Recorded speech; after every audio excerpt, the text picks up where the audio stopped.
Halo, assalamualaikum warahmatullahi wabarakatuh. Apa kabar teman-teman? Kita berjumpa kembali di sesi video saya kali ini. Seperti biasa, saya akan memperdengarkan kepada teman-teman kisah-kisah tentang keajaiban selawat yang dirasakan oleh teman-teman kita yang mengirimkan pesan WhatsApp ke saya. Namun sebelumnya, saya ingin menginformasikan kepada teman-teman sekaligus berpromosi bagi teman-teman yang belum mempunyai buku ini, buku Salawatin Anja, sudah bisa diorder ya. Karena baru saja datang di tempat saya dari penerbit 150 eksemplar buku. Jadi teman-teman sudah bisa order. Teman-teman yang ada di Indonesia bisa order dengan cara sangat mudah. Kirimkan ordernya, kirimkan pesan ordernya ke WA dengan nomor di bawah ini 0812 771 62924 di nomor 0812 771 62924. Jangan lupa untuk memberikan alamat berupa kecamatan apa dan kabupaten ataupun kota apa tempat teman-teman berdomisili agar kita dengan mudah mengecek berapa ongkos kirimnya. Dan nanti teman-teman hanya tinggal transfer ongkos harga buku plus ongkos kirim. Lalu nanti berikan alamat yang lengkap. Nanti kita langsung kirimkan bukunya, ya.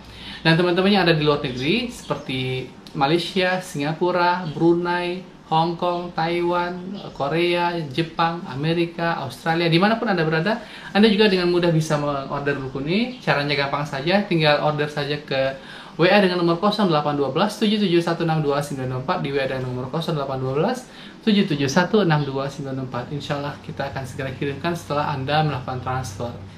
Oke teman-teman, karena belum ada yang mungkin waktunya yang pas untuk saya wawancara, kali ini saya akan membacakan kisah testimoni yang dikirimkan oleh seorang, siapa namanya ini, Mbak. Kalau di sini sih namanya Mbak Lilis ya. Mbak Lilis, beliau mengirimkan saya WA sekitar tanggal 13 Maret lalu. Awalnya sih beliau ini sudah beli buku beli buku tentang keajaiban selawat. Tapi beliau ini juga sambil bertanya sih, tapi nanti kita bahas dulu ya. Oke, kita baca kisah testimoninya. Nanti saya akan berikan screenshotnya di sini di layar juga ya. Maksudnya Pak Ustadz mau istimoni, bukan istimoni Bu ya, mau testimoni. Testimoni itu artinya menceritakan kisah-kisah ataupun yang berkaitan dengan kepuasan ataupun yang berkaitan dengan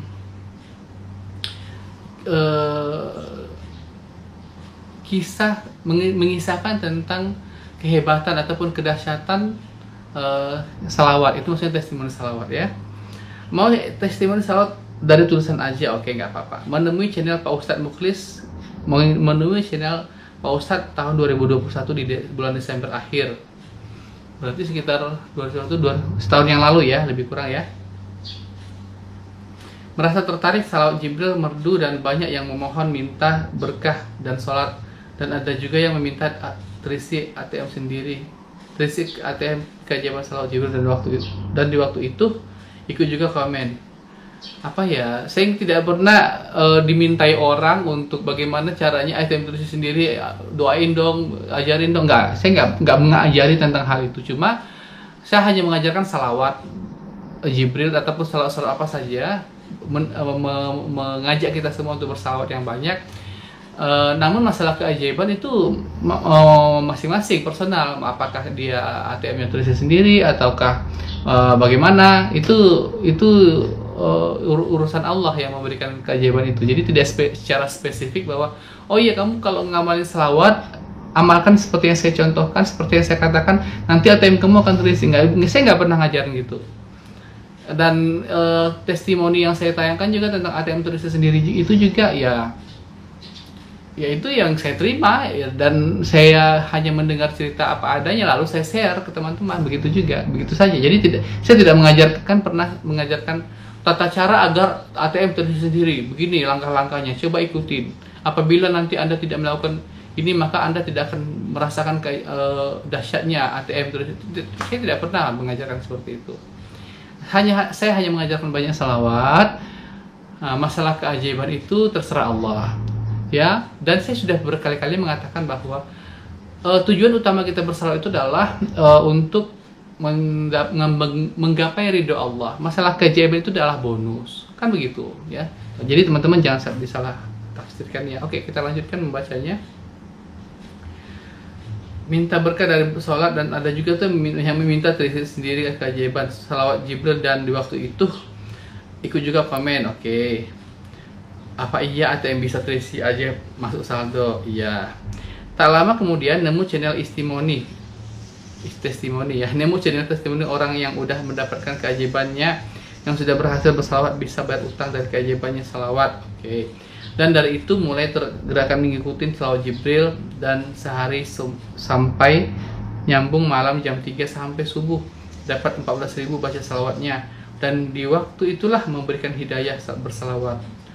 Maksudnya ini adalah Mbak ini sudah melihat kisah-kisah keajaiban salawat, mulai dari kisah keajaiban ATM Teresa sendiri, mulai dari orang yang lunas hutang, begitu ya maksudnya ya. Jadi mulai setelah itu beliau tersentuh hatinya untuk mengamalkan, dan kemudian beliau betul-betul bersemangat mengamalkannya, hingga pernah mengamalkan hingga jam 3 pagi, membaca sampai 14.000 kali katanya. Ya begitu ya kira-kira ceritanya. Dapat 14.000 baca salawatnya, dan di waktu itu Allah memberikan hidayah bersalawat. Dalam jangka seminggu bersalawat, ada masuk ke ATM-ku sebesar 500.000. Awalnya ATM-ku ada 6.500.000. Pas mau ngambil, ada lagi transferan 1 juta diambil, tapi ada nambah jadi 7 juta. Kan asalnya saldo semua 6.500.000. Bingung, kok bisa nambah 500? Terus benar Allah memberikan kepercayaan dan kejiwaan salawat. Tapi Pak Ustadz, kenapa ya semakin baca salawat mau nambah sampai beribu-ribu? Jadi lemah badanku, dan kenapa sedih sekali, pengen nangis dan pusing, pengen muntah. Gimana ya Pak Ustadz? Nah ini sebetulnya ini tidak masalah ya kalau Anda ingin muntah atau badan Anda terasa pusing ketika Anda bersalawat banyak, atau merasakan hal-hal yang seperti itu, badannya semakin lemas. Itu tandanya karena di dalam tubuh Anda itu ada makhluk gaib, misalnya ada jin yang masuk ke dalam, sehingga ketika Anda membaca salawat itu dia tidak nyaman dan dia terbakar di dalam, sehingga dia ingin keluar. Itulah makanya Anda ingin muntah. Jadi muntahnya Anda itu adalah dengan mengeluarkan makhluk-makhluk yang tadi yang tidak baik itu. Kalau di bahasa anunya harusnya lebih mengeluarkan aura-aura negatif dari tubuh Anda gitu. Sehingga nanti setelah Anda keluarkan itu semua dengan muntah, mudah-mudahan insya Allah next time atau berikutnya teman-teman bersalawat lagi itu tidak ada masalah lagi, bisa normal seperti biasa gitu ya. Dan membeli buku yang Ustadz Berkah Salawat Jibril yang diadakan di channel Pak Ustadz Berkah. Oke, Masya Allah. Yang diadakan di channel Pak Ustadz, berkah dan barokah saat selalu Pak Ustadz, dan panjang umur. Pak Ustadz doain dong aku supaya bisa istiqomah bersalawat dan dapat berkah di dunia dan akhirat. Assalamualaikum Pak Ustadz, Lilis dari Cianjur. Oke, berarti dari Cianjur ya. Oh ya Ustadz, mohon doakan Ustadz semoga dapat hidayah dunia dan akhirat. Aku bisa lebih lucu ya. Sebetulnya kita semuanya sudah dapat hidayah. Ya, hanya saja hidayah itu kan memang ada punya tingkatan-tingkatan hidayah itu. Sama seperti misalnya semua kita ini diberikan rezeki, tapi ada yang rezekinya banyak, ada yang rezekinya super banyak, ada yang rezekinya biasa-biasa aja kan begitu. Jadi ya kalau dikatakan tidak dapat hidayah itu kalau sepanjang kita masih muslim, masih mengakui bahwa Allah adalah Tuhan kita, masih beribadah, itu kita sudah dapat hidayah. Ya. Kecuali kalau sudah kafir, tidak mengakui Allah sebagai Tuhan, itu tidak dapat hidayah namanya. Oke teman-teman, itulah tadi testimoni kisah tentang keajaiban salawat seorang Mbak Lilis di Cianjur, merasakan keajaiban salawat, saldo ATM-nya terisi sebesar 500.000. Dan kemarin tuh ya ada lagi kisah saya bacakan satu lagi teman-teman ya. Ada kisah, tapi dia singkat banget sih ini. Katanya baru pertama kali. Ini dari siapa saya nggak tahu. Ini nanti saya tunjukkan screenshot apanya, screenshot daripada percakapannya di WA dengan saya ya. Singkat aja sih ini. Assalamualaikum Pak Ustadz, mohon maaf malam-malam. Nama saya Riyadi dari Semarang, Om. Mas Riyadi dari Semarang. Saya cuma ingin testimoni, belum genap 24 jamnya. Baru belum genap 24 jam. Saya wirid salawat Jibril 1000 kali. Alhamdulillah ada teman yang transfer 1,5 juta. Terima kasih Pak Ustadz, video YouTube-nya menjadi inspirasi saya. Semoga Pak Ustadz dan keluarga sehat dan sukses selalu, diberikan keberkahan hidup, kemudahan dan kelancaran segala hajat. Amin. Nah, ini dia testimoni yang sangat singkat tapi ya luar biasa. Baru kurang dari 24 jam ada yang transfer 21.500.000 setelah mendapatkan selawat 1000 kali. Mungkin di luar sana ada yang bingung ya, ini kok selawat emang boleh ditujukan untuk dunia? Selawat kok ditujukan hanya meminta dunia? Masih ada juga yang bertanya, yang mungkin berkomentar ataupun bertanya seperti itu. Tetapi kita balik, kalau saya sih menjawabnya lebih gampang ya. Apakah nggak boleh kalau kita berdoa meminta dunia kepada Allah? Nah, itu. Sekarang itu kan judulnya doa, ya. Apakah kalau kita berdoa minta rezeki dimudahkan, nggak boleh? Atau misalnya kita minta agar disembuhkan dari sakit, tidak boleh? Atau misalnya kita berdoa minta agar dinaikkan jabatannya lebih bagus, nggak boleh?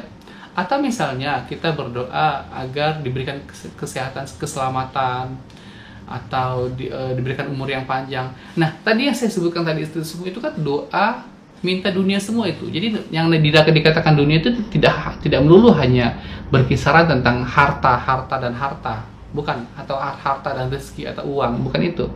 Doa minta kesehatan pun minta dunia itu. Doa minta dimudahkan rezeki atau dimudahkan jabatan, doa dimudahkan agar lulus ujian, doa agar diterima di universitas ternama juga itu minta dunia semua. Sekarang apakah kita nggak boleh berdoa kepada Allah minta apapun, minta tentang hal dunia? Jawabannya adalah boleh. Kenapa ketika Anda berdoa, ketika dikatakan doa, Anda tidak pernah komplain, doa kok digunakan untuk minta dunia, doa kok digunakan untuk minta, Anda tidak pernah komplain kalau yang judulnya doa. Tetapi Anda akan komplain kalau dikatakan sholawat. Jadi sekarang ini gini, doa minta apa saja boleh, silahkan minta dunia, minta akhirat. Tetapi bagaimana agar doa itu dengan mudah diijabah, agar doa itu masuk atau menembus arasnya Allah SWT, itu harus diimbangi dengan selawat. Sedangkan coba perhatikan kalau imam-imam di masjid itu kalau berdoa, biasanya sebelum doa itu dia baca salawat dulu. Allahumma sholli ala sayyidina Muhammad. Nanti apa? Ada kadang-kadang baca salawat nariyah, kadang-kadang baca salawat yang lain-lain. Baru nanti setelah salawat itu barulah doa. Atau kadang-kadang doa salawatnya di akhir. Setelah doa dulu baru kemudian akhirnya salawat. Gitu. Itu tandanya bahwa begitu pentingnya salawat di dalam kita berdoa di dalam amal-amal kita yang lain. Jadi salawat itu adalah kunci ataupun syarat diterimanya doa. Maka itulah pentingnya kita banyak bersalawat kepada Rasulullah SAW agar doa-doa kita, agar hajat-hajat kita dimudahkan untuk dikabulkan oleh Allah SWT. Oke teman-teman, segitu saja dulu video kita kali ini. Semoga berkah, semoga semuanya dengan mudah diberikan kemudahan oleh Allah SWT untuk mengamalkan salawat, dan semoga kita mendapatkan ridho dari Allah SWT dan keberkahan yang banyak dari Allah SWT. Amin amin ya rabbal alamin. Teman-teman yang sudah mempunyai kisah-kisah tentang keajaiban salawat bisa untuk mengirimkan kisah keajaiban salawatnya ke WhatsApp dengan nomor 0812 771 62924, nomor 0812 771 62924. Oke, sampai jumpa pada video-video saya berikutnya, dan assalamualaikum warahmatullahi wabarakatuh.